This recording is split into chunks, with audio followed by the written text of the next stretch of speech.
Welcome to Dig Deep, the mining podcast. In this podcast, we go deep into mining news, hot topics, and live interviews with mining professionals and leading figures in the mining industry. Introducing your host, Rob Tyson, founder and director of Mining International and Mining International Executive, a leading global mining recruitment and headhunting agency.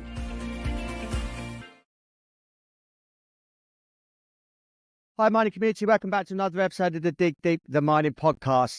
And today's guest is Robert Eckford, who's the CEO of RUA Gold, a junior mining company that specialises in gold exploration and discovery and have two highly prospective land packages in New Zealand. With a chartered accountant designation and a Masters of Science in Mineral Economics, Robert began his career as a mining industry auditor and consultant at EY before moving on and becoming a founding member of two successful mining ventures before taking the helm as the CEO of RUA Gold. He's going to tell us a little bit about the company, a little bit about himself, New Zealand as a mining jurisdiction, and also the macros of the junior mining industry and much more.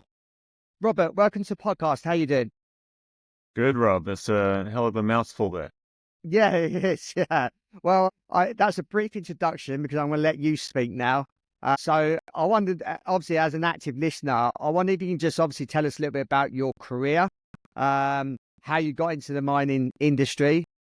And then we're going to talk about, obviously, the company and New Zealand as a mining jurisdiction, which I suppose many people who listen to this are all over the world, may not think New Zealand as a mining jurisdiction, but you're going to tell us otherwise. So can you just tell us a little bit about yourself? For sure, yeah. I'll do my best. Yeah, as you said, I'm a chartered accountant by trade, but I definitely didn't follow the traditional accountant trajectory through life. I was drawn to mining as soon as I hit the ground running. I did my university in Perth, and so we were surrounded by dump trucks driving up to the Pilbara and things like that. And the huge equipment and the scale of mining really piqued my interest. So as soon as I got into the workforce, I was at Ernst & Young, and I was out there auditing these mining clients and understanding the business a bit more. And the more I got into it, the more I loved. So that's where I went on to do the Masters of Science and in Mineral Economics. And to anyone that doesn't know what that really is, it's the equivalent of an engineer doing an MBA. Like you're a technical expert, so you go and do a business sort of add-on. I was a business expert, and so I went and did an engineering add-on, and it teaches you 101 geology, mining engineering, metallurgy. So it gives you a really good overview of the more technical side of the business. And then once I completed that, I was coming on 7 years at Ernst & Young at the time. I'd been seconded out to BHP for a couple of years, helping them. And I decided to just go dive into it full-fledged, and I moved over to the Congo and lived on a copper mine for a couple of years. And that was an amazing work experience. And again, you see things when you live on a mine site for that amount of time, you actually see all ends of the business, whether it's union negotiations with the locals there, or whether you're negotiating supply contracts with overseas suppliers. You get the full gambit of running an actual mining operation. Obviously, one below the GM, I was the commercial manager there, so managing all HR, IT, finance side of the business. Fast forward that, the wife didn't like living in the Congo, and so that was not a forever job, and so we decided to move over to Canada, and that's where I am now. We're at a beautiful 6 a.m. this morning in Vancouver when we're recording this, and I've been here for now 10 years, and sort of rounding out where my career went is I had the good corporate base in audit and understanding the business there, and then getting the site experience. When I landed in Vancouver, I actually met up with a group and was lucky enough to land with a really good CEO called Neil Woodyer. He's built a lot of brilliant companies, like Endeavour Mining came out of Neil Woodyer, and he's always been backed by Frank Giustra, and Frank is an amazing force in the gold space and continues to be. And the partnership between them has Frank as the megaphone speaker talking about these amazing the gold price. And then you've got Neil, who's the operator and executor. And under Neil is then the team that are getting into it. And so over the last 10 years, we built 2 companies, and I was on the ground. I was about half the time in Vancouver, half the time down between Mexico, Brazil, Colombia, wherever we were operating at the time, helping integration and getting these companies built and scaled. And we got Aris Gold. So we started Aris mining in 2020, and we got that to a point where we started as a shell company. We acquired a mine in Colombia, had an expansion attached to it that we started building. We used our balance sheet. We bought another mine in Colombia. We're now the largest gold mining company in Colombia. And we rang the bell in the NYSE in January, and I was the CFO, again, with the CA background. That was where I slotted in the company. And we got to a point when we were $1 billion size company that suddenly I was forced to start doing SOX compliance and IT infrastructure and strategy and cybersecurity. And I was so far away from mining. I said to Neil, this is not my forte. You need a much more senior, process-driven, mature CFO than I am. And so we agreed, and I gave him 6 months notice. So he had plenty of time to hand over, and I started working for RUA Gold. And the way I came in with RUA Gold was because both Tyron Breitenbach and I were both at Aris. He was a SVP Capital Markets. He's an amazing ex-investment banker. He has a great reputation on the street, and he's a geo by trade. And so he actually found these RUA Gold assets many years earlier when he was an investment banker at Cormark. And this is now back in 2019. So this is before I even came into touch with him. He collected up these tenements in 2019. I started working with Tyron. He told me about RUA. I'm a Kiwi born, so I've got a lot of family back in New Zealand, and I always have a good ear to the ground there. Fast forward a couple of years, and we're both working at Aris, and he on the side is building out the management team so he doesn't have to worry about RUA Gold. And he got me on as a director. And I was excited because, and we can get into it, but New Zealand was turning, and New Zealand's whole political landscape was changing, and we could see it happening. And we started doing a bit of a strategic land acquisition ahead of that happening. So it was really being driven forward by 2 people. The chairman, Oliver Lennox King, he's a really repeat successful entrepreneur in the mining space. Most recently, he sold Roxgold for over $1 billion, and he's a Kiwi as well. He left in his 20s.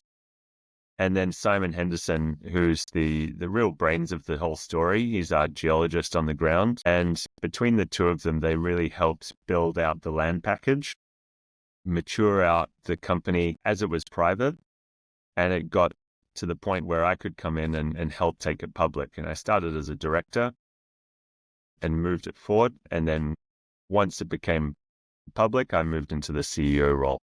So it is my first CEO position, and I've had a hell of a learning curve on all things marketing, because that seems to be, and we can touch on that when we talk macros on the junior mining.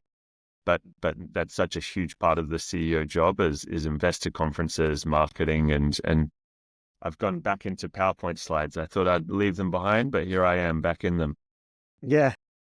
Thank you for giving us a little bit of a history about yourself and a little bit about, you touched on obviously the company. I wonder if you can just tell us any more about RUA Gold. And obviously you mentioned this is your first CEO role. Is it what you expected? And I suppose any advice that you could potentially give anyone that is, I suppose, earlier on in their career that wants to become a CEO of a mining company, what expectations should they have? And obviously looking at your journey, which isn't not necessarily always everyone's career path follows the same journey. But I wonder if you can just provide any advice that you can give anyone that is earlier in their career, no matter whether they're a mine engineer, geologist, from the finance background, from maybe even a lawyer's background, how they should be work in their career to get to that position? Sure. Yeah. No. And I'm not going to say I'm the oracle and know it all, because I'm yet to prove that I can really be a successful CEO at RUA Gold. We're definitely on the way. Our share price reflects the uplift and all the hard work that the team are putting in. But in my opinion, there's a few things, and I think from the outset, if you're listening to this and you think you have an aptitude to be a CEO, and I'm going to focus obviously on the junior mining end of things, because a CEO of a producer is a different kettle of fish to a CEO of a junior miner. The junior miner CFO is much tougher than I expected.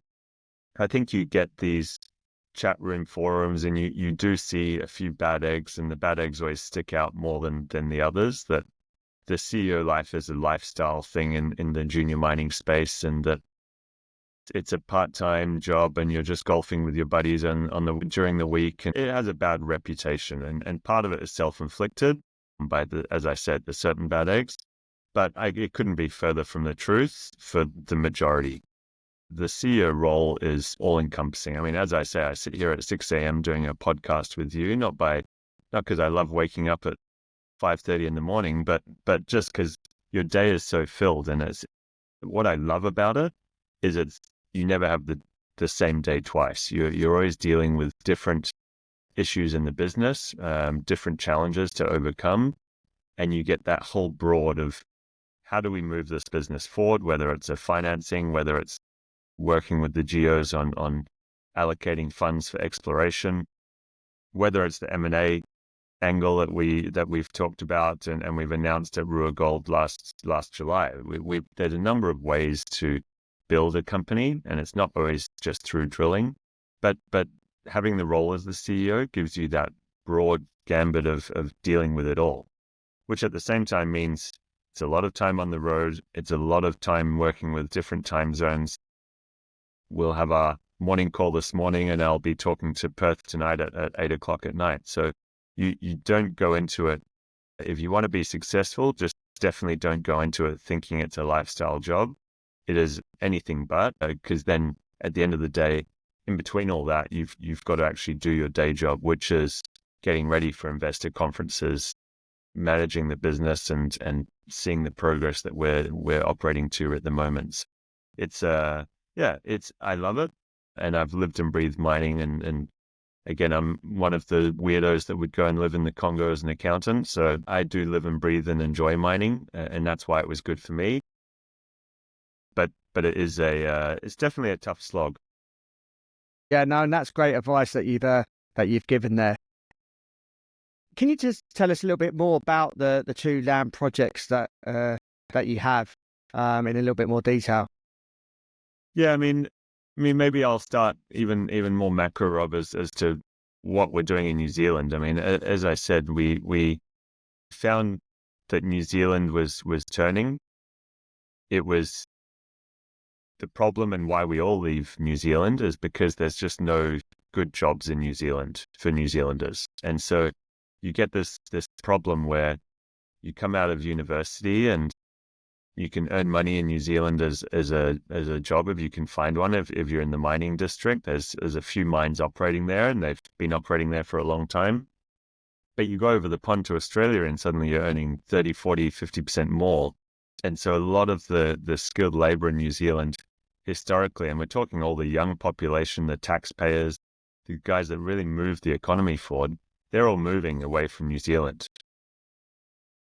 It hasn't helped that they've had this policy that was anti-progress, and it's in all aspects, whether it's infrastructure, housing, mining. The whole country was in a slow mode, and the population eventually swings the other way. They get sick of the New Zealand dollar weakening.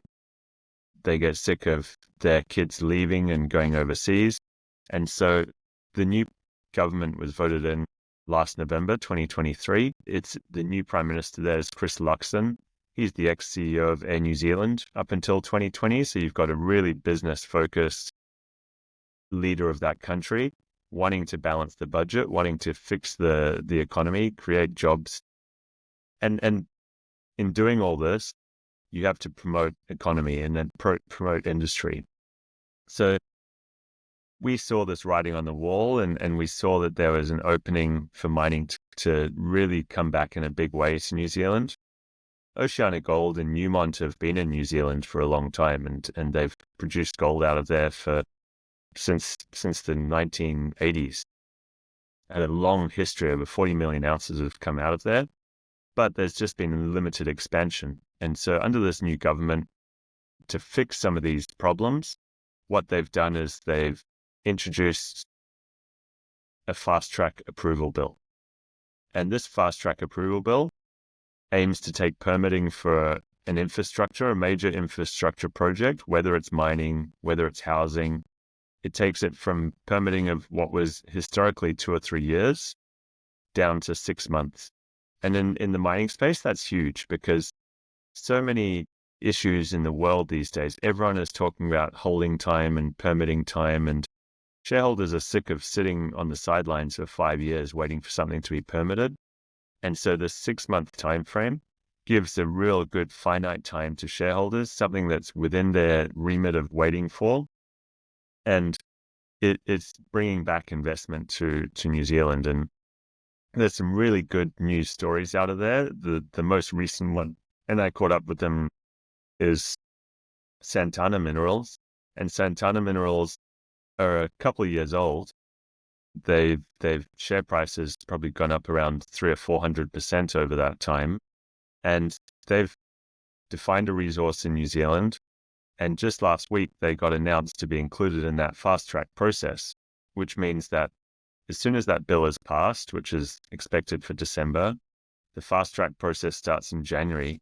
You have a decision on whether that mine's being built or not in July. You're not sitting around as a shareholder for 2 or 3 years and everyone's speculating, oh, yep, it's going to get permitted, it's not. You sort of have that decision immediately. So it's an exciting place to be.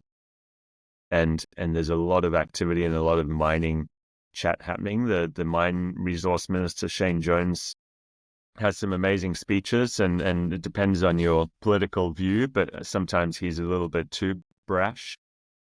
But he's really getting the right message across that New Zealand is open for business, and we want the New Zealanders moving back, and we want mining in New Zealand. So it's a good place to be. I haven't really answered your question at all on what our projects are, but that was. No, and do you know what, that sets the scene to talk about, obviously, about your projects, and you've demonstrated how mining can change a country, and obviously during that legislation and the permitting time being heavily reduced to suddenly becoming a shell company to be then coming potentially a mining company in a matter of years, just shows you what is possible if certain things, and I suppose it's more governmental legislation, if things are changed, and obviously governments need to look at this, how things can change pretty quickly. And that it's great that you've set the scene and told us what the legislation in New Zealand around permitting of mining and how that's going to affect any mining companies now doing business in New Zealand. So yeah, if you want to carry on. I mean, while I have the soapbox, I mean, one of my personal pet peeves is the uneducated view of mining these days. I mean, we are in a world where it's a lot more woke, and albeit mining hasn't painted itself in any great colors in the history, there has been a lot of mining disasters, and in the early days, the environmental rules around mining were non-existent. So it's not unfounded, but I think there's definitely the wrong education going out there as to what mining does today. The environmental regulations that you follow and I'm in New Zealand, so obviously that is an environmental pristine location, and we can follow all the rules and make sure that everything's rehabilitated to its fullest, and it's perfect, and you can mine very sustainably in New Zealand. And whether I was in Colombia, it would be the same. We were getting leading practice awards there. We were reducing, like you're talking in jurisdictions where the locals who had mined artisanally for 500 years were putting water and mercury into the water systems there. And so you need these sort of listed companies, these TSX, NYSE, ASX listed companies to come in there because they always have a social obligation, because they want to leave the place better than they found it. And so you get this anti-mining sentiment, oh, we can't invest in mining, it's not green. Really, like, the listed mining companies that are out there are actually there fixing the decades of missteps by government, by locals, by old practices, and you need that to continue. So, I mean, just as I said, while I have the soapbox, I'll put my plug in there that the mining industry is needed, that the right operators in mining is needed, and that we've got to get away from this. And I'm probably preaching to the choir with your listeners, but we do have to get away from this weaponizing the environment and this environmental protectionism that mining is negative, because at the end of the day, I'd say 99.9% of the groups out there are doing the right thing. Yeah, certainly. If you want to talk about the projects, Yeah, sorry, Rob. no, that's fine. No, and I'm happy for you to speak about anything else that you feel and you're passionate about. Obviously, we've spoken offline, and I know how passionate you are around obviously certain subjects. So that's, if you've got anything else to say, more than happy for you to say it.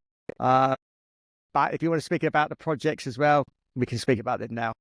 100%. No, I better do my job as a CEO and tell you about what we're actually up to in the country. So we're really focused and strategically so on high grade gold. The production out of New Zealand has historically been very high grade. These 30-year-old mines from Oceania right now have obviously seen a decline, but we see Waihi in the North Island there producing it at a pretty decent head grade of 5 or 6 grams a ton. What we're focused on at RUA, and we've got 2 projects. We've got one in the North Island, which is an epithermal style zone, and then one in the South Island, which is an orogenic style mineralization. And so maybe starting with the South Island, because that's where I find that we've got some really exciting catalysts coming. We've got 2 drills turning at the moment, and we're on the brink of putting out a news release on exploration results. So maybe starting there, South Island, orogenic, we're talking quartz veins between 0.5 meter and 2.5 meters wide, with grades up to 50 grams a ton that were actually historically produced. So this district we're in, we've got 120,000 hectares. It's like 95% of this greenstone belt, untouched at depth. And so we've got this area that had 2 million ounces produced up until the 50s, and it was produced at grades between 10 and 50 grams a ton. And just to put it in perspective, in case we haven't got any gold listeners on the podcast, the average grade being produced right now is less than a gram a ton. And so we're talking X to X on what the average grade is out there right now. And so we're really focused on high grade quartz veins that are in this orogenic greenstone belt. It hasn't been touched in any significant way since the 50s, and so we've had the benefit of applying all these new technologies that have advanced in the last 75 years. And Simon Henderson, our COO down there, has been meticulous. He's been there since 2020. He's done a huge amount of surface exploration work. And so when we get to today and we're putting drills in the ground, we're not seeing gold price run and quickly jumping on the bandwagon and finding a drill and start going. We've done 5 years of meticulous work to get to today. And so when we put drills in the ground, we're pretty confident on what we're going into. And by the time this podcast is released, I think the results in the share price will reflect that. Then you've got, I think the last thing I'll mention on the South Island is we're in this greenstone belt, and I said we've got 95% of the land package, 120,000 hectares. But our neighbor and a group that we've surrounded in terms of locking up the tenements is a group called Federation Mining. They have the last 5% of that greenstone belt, and they bought that 5% off Oceania Gold. They paid them this year $30 million for that piece of land. Our whole market cap right now is $30 million.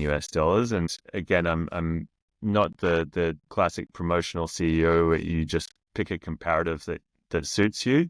But really, these guys are literally next to us. We're actually surrounding them. They have 5% of this land package, and they've just paid $30 million for it. So it's such a good comp, and it's such a close proximity camp that it really is a show of what we can do. And so what Federation Mining have done is they've raised over 220 million Australian dollars on this project. And they've built a decline down to the ore body, and they've drilled out and found 700,000 ounces at 23 grams a ton, with mineralization all the way down to 1,500 meters. So they're a step ahead of us in the sense that they've raised a lot of money, they've developed their ore body, and they've proven that this gold, high grade, 23 grams a ton, runs deep all the way down to 1,500 meters. Where we're drilling right now is 250, 300 meters deep. And where our past producing mines are, they all stopped around that mark. And so we've got this huge potential between that 300 meter mark down to 1,500 meters, where the veins continue, and this group, Federation Mining, have proven that the continuity is there. And now all we need to do is drill it out and find it. So it's definitely very prospective. There's a lot of traces that are leading us there. And this whole South Island of New Zealand is the exact analog to Victorian goldfields. So you think about Fosterville, and you think about Southern Cross Gold's Sunday Creek operations. They're all really high grade. Fosterville produced last year over 250,000 ounces at an AISC that's less than $500 an ounce. So they're getting like a 5x margin on their mine. So that's where this type of mineralization, once you hit the high grade veins and once you delineate your resource, it is really good economics for mines. So it's an exciting place to be. As I said, we're at the brink now where we've done all the 5 years of boring work. I'm the finance guy, so I'm not interested in a soil sample that shows an indication. I'm interested in can we turn this into a mine? And that's what the drill bit will tell us now. And that's what we're on the impetus of right this minute. I'll just touch on the North Island asset, and then I'll hand the mic back to you, because the North Island asset is actually also equally exciting, but earlier stage. The North Island asset's called Glamorgan, up in the Hauraki district, and that Hauraki district has already produced 15 million ounces of gold. Oceanic Gold and before them Newmont had been there for a long time, and the Waihi mine exists up there. The Waihi mine alone is an open pit mine. It's produced over 10 million ounces of gold and is still producing to this day. And so you've got this area and if anyone's interested, look at our investor deck, go towards the back, and you'll see this big green slide, and it's a topographic photo of this area. And you see Waihi mine open pit, and you see the whole town built around it. It's like the New Zealand version of Kalgoorlie. You've got the super pit in the middle, and Kalgoorlie is built around the outside. And this is the New Zealand equivalent, the Waihi open pit there, and the whole town of Waihi around it. And so Oceanic Gold have been there for a long time. And Simon Henderson, our COO, and as I said, the brains behind us all, he actually worked on delineating that resource. And he's worked in that district for over 25 years. So he knows the geology there, he knows the ground. And we've managed to stake and get hold of a tenement 3 kilometers north of Oceanic Gold's biggest pipeline project. Our project's called Glamorgan, and it's 3 kilometers north of Wharekirauponga, or as Oceanic Gold call it, WKP. It's 1 million ounces indicated right now at 16 grams a ton. So again, a really high grade resource that they've delineated. That's also now in this fast track approvals build process. That's also on the path to being built. And it's going to be the biggest pipeline project that Oceanic Gold has in its portfolio right now. So they're very excited about it.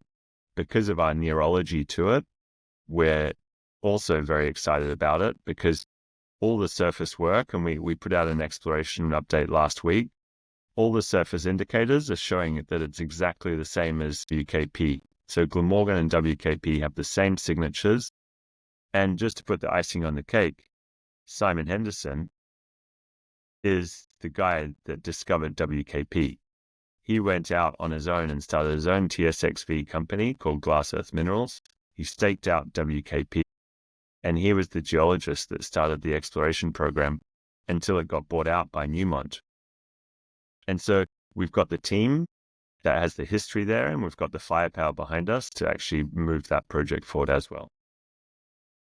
I want to move on to talk about New Zealand as a mining jurisdiction. Obviously, we've got listeners from all over the world, and probably as I mentioned in the introduction, people may not necessarily know New Zealand as a mining jurisdiction. You've obviously already alluded to improvements, massive improvements in obviously the permitting of mines. I wonder if you can just give us any other information around obviously mining legislation and laws and any improvements, other improvements that are made within New Zealand's obviously mining codes and obviously New Zealand as a mining jurisdiction. So if anyone was thinking of looking at new projects in New Zealand, how easy is it to start doing business there?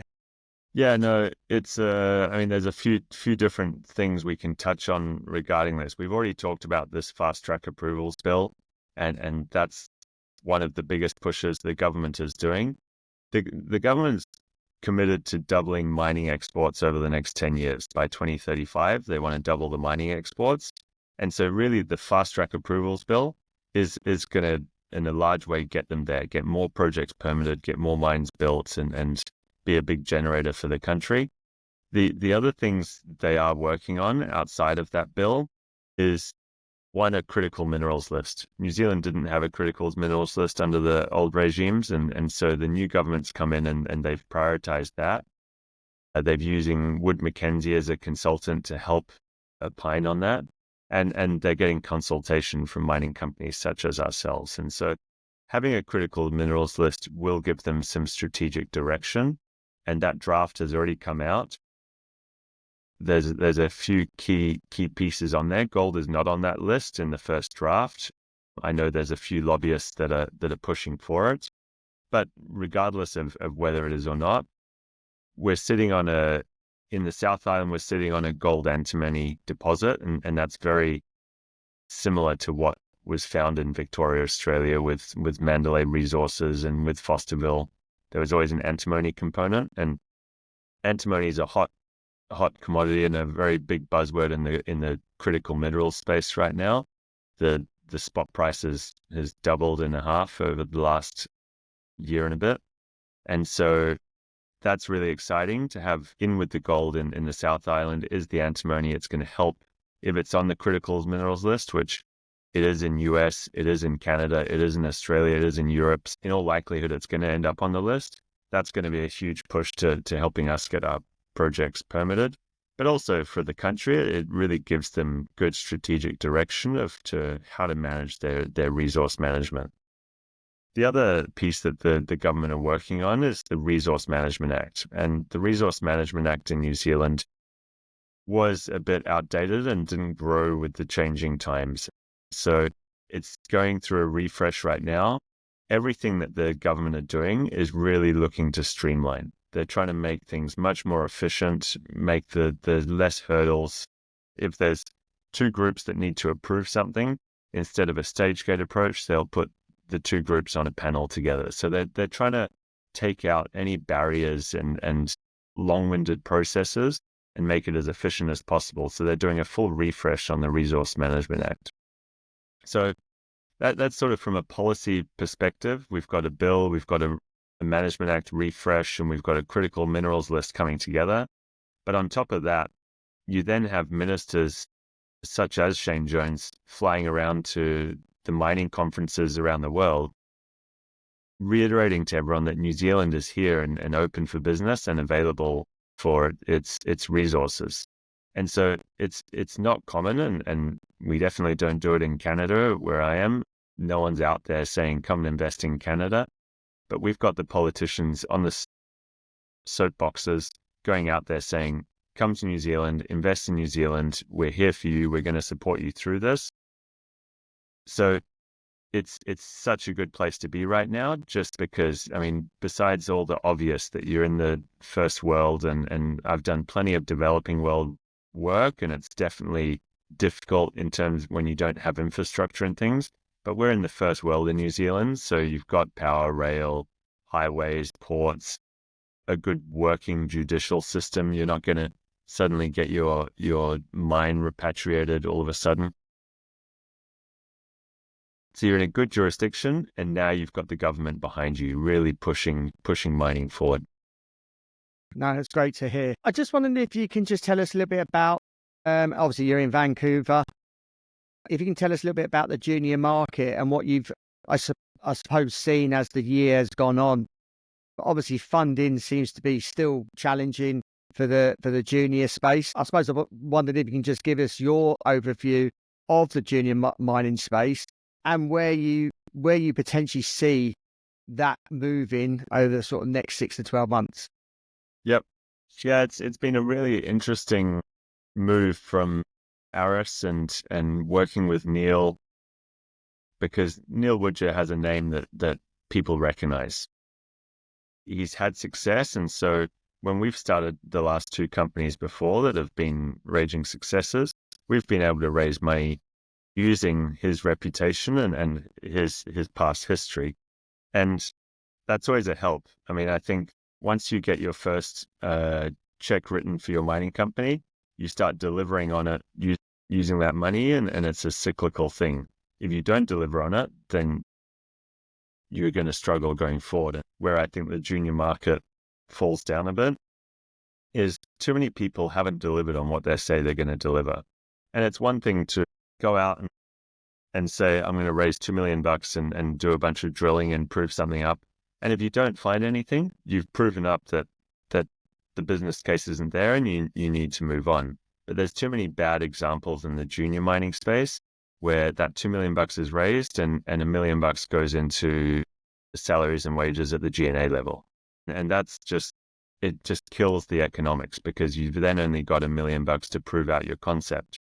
RUA Gold, and where we've probably succeeded where others haven't, we closed an 8 mil financing in July. We did it without any warrant. And there was a heavy discussion at our board level as to whether that's the right financing. As you said, it's a difficult financing market for junior miners. Almost everyone demands a warrant these days. Some of the greatest mentors that I follow on the media, the Rick Rules, is only going to get involved if there's a warrant up for grabs as well. And so as a CEO and as a major shareholder, I'm always trying to protect the dilution side of it. And I see RUA Gold as you're either going to have a 10x when we find something, or we're going to bust and we're going to go to zero. And if we're not doing either one in a year's time, then we're not doing our job. And obviously I don't want it to go bust, and we've done a hell of a lot of work so it doesn't. But any warrant at whatever the price is going to be dilutive. So I think the junior mining space hasn't got that mentality. We keep our G&A extremely low here. And so the people putting money in like to see it going into the ground. And so I think that's the sentiment, is that you can't find money for projects in junior mining, but I think it is the right people and the right projects that actually can find money. This is a difficult market, and you've definitely got to make sure you are marketing, and both you have to do organic marketing, you have to chat to newsletter writers, chat to hosts, podcast hosts and things like that. You can't just expect people will follow you for the sake of things. You really need to work and put yourself out there, explain why your project is better than the next. And not many people are really getting behind it and doing those 60, 70, 80-hour weeks to go and tell the world about their project. And if you're not doing it, someone else will, and you're not going to get the financing.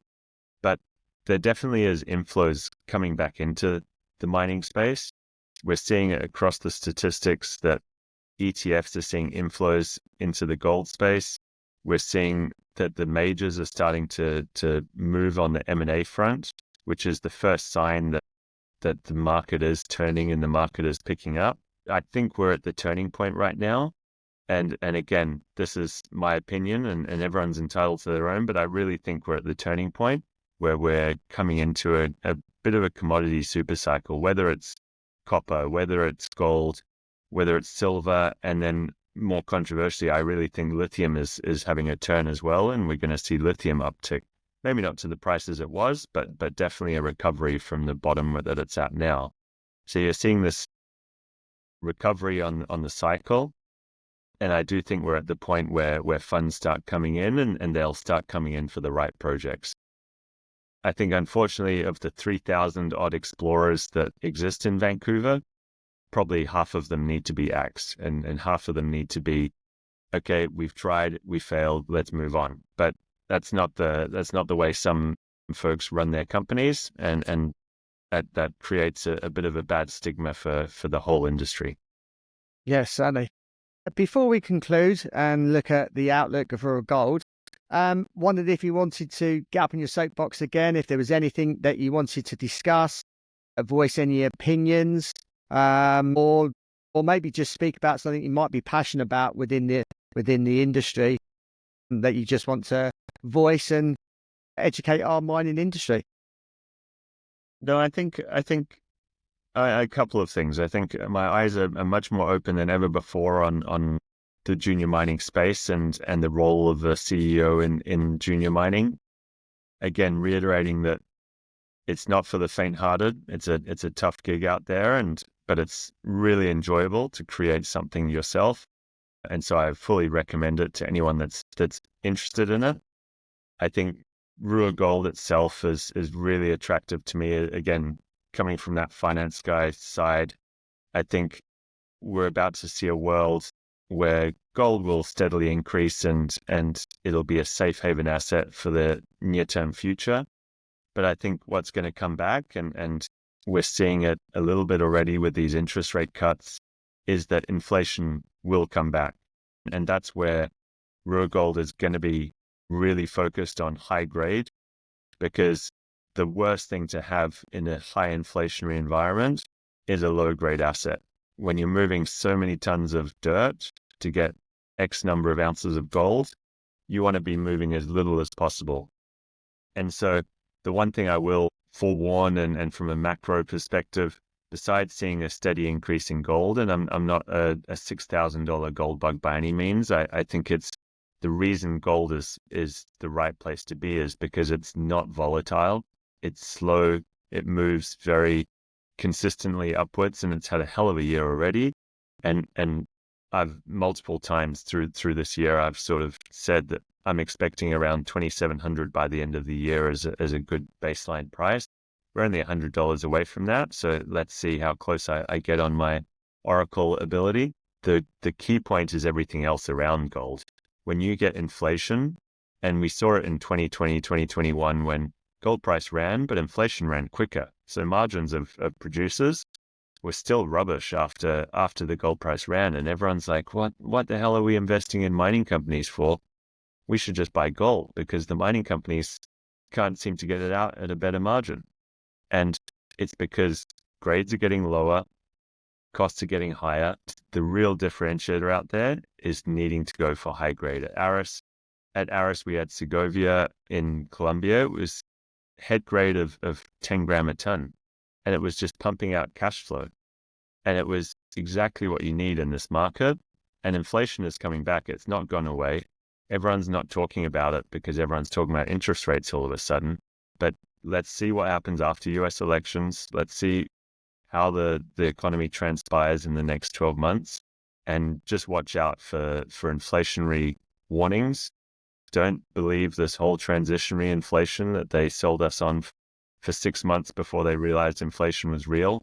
And just know that the worst projects to be in, if you're a mining investor and you wanting to look at getting into the space and you want to buy a producer, definitely look at the higher grade producers. And it flows on all the way through down to the explorers. But the high grade is really the key right now. And that's what I will jump on my soapbox is, if you want to be a smart mining investor, this is a really hard place to make money. And a lot of people lose their shirts investing in mining, which is part of the reason it's had outflows in the past. But if you want to be a smart investor, look at the margins, look at the grades, and grade is always king. That's why the saying is there. So just make sure you're going into high grade, good margin projects. And lastly, what's the outlook for RUA Gold over the sort of next 6 to 12 months? Yeah, I think nothing catastrophic. I think we're going to keep seeing interest rate cuts. I think inflation was going to come in, and I think the political tensions of the world are going to stay around for the near-term future, unfortunately. And so we're going to be seeing 2,800 by early next year, and it'll continually just creep up as the economy starts slowing down and imploding a bit. Right. Robert, really appreciate your time. Thank you for giving us a really good detailed podcast around obviously a number of different things, talking about obviously RUA Gold, but also New Zealand as a mining jurisdiction. There's a lot of takeaways that our audience can learn from listening to this episode. So really appreciate your help. Maybe you want to come onto the podcast next year and give us an update when many things would have probably changed by then. It'd be good for you to come back on and give us an update next year. I'd love to, Rob. Thanks very much. Yeah, no worries. And also, if our audience wants to reach out to you, if they have any questions, if they want to follow RUA Gold, how can they go about doing that? What social media platforms are you active on? Sure, I'm probably most active on LinkedIn. So give me an ad on LinkedIn, and then you can definitely sign up on the RUA Gold website. That's www.ruagold.com, and there's a sign up sheet there that people can follow along the news, and my email's there, so they can even contact me directly. Yeah, great. Well, all the best for the remainder of the year going into 2025. And I expect more people will be inquiring about mining or doing business in New Zealand, obviously from this podcast. I encourage it. It's a great place to be. Yes, certainly. Thank you for listening. I hope you enjoyed the episode. As always, appreciate your continued support. Great episode here. Obviously, speaking about New Zealand as a mining jurisdiction. So really appreciate your help if you can spread or share this podcast amongst people within our industry, far and wide, wherever you are in the world. But as always, please share this episode with people outside of mining. We've been talking about gold, which obviously is in the news at the moment, and I think it will continue being in the forefront of the economy, although not necessarily the media are speaking lots about it. Obviously, you can find out more information around gold by listening to this podcast. So appreciate your continued support. And until next time, happy mining. Thank you for listening. Remember to reach out to Rob via the show notes, and be sure to subscribe and leave a review. Until next time, happy mining, helping each other to improve the mining industry.